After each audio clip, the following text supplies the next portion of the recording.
Labadiena, esu Linas Ubartas iš Mažosios bendrijos gynyba. Mažoji bendrija gynyba organizuoja šaunamojo ginklo laikymo, nešiojimosi ir panaudojimo kursus visoje Lietuvoje.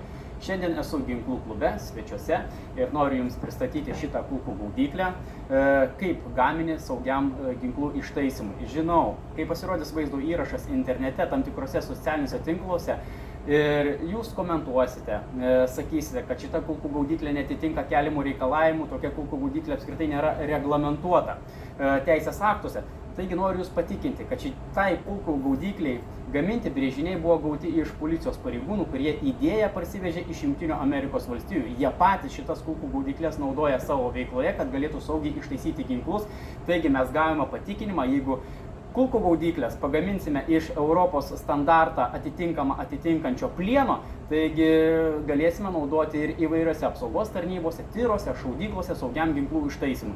Taigi šita kulkų gaudyklė yra pagaminta iš 5 mm S355 plieno plokštės, tai yra mangano plienas, savo sudėtyje turintis mažai anglies, todėl pasižymi dideliu atsparumu smūgiams net ir esant žemai temperatūrai.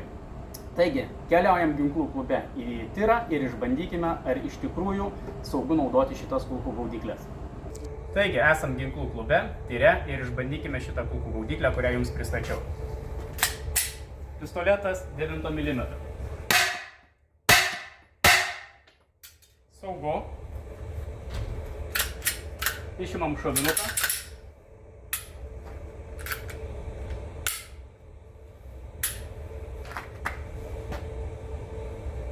Taigi grįžom iš tyrą ir pažiūrėkime, kaip šitą kulkų gaudyklę sutraiško, defragmentuoja, sulaiko 9 mm kulkas.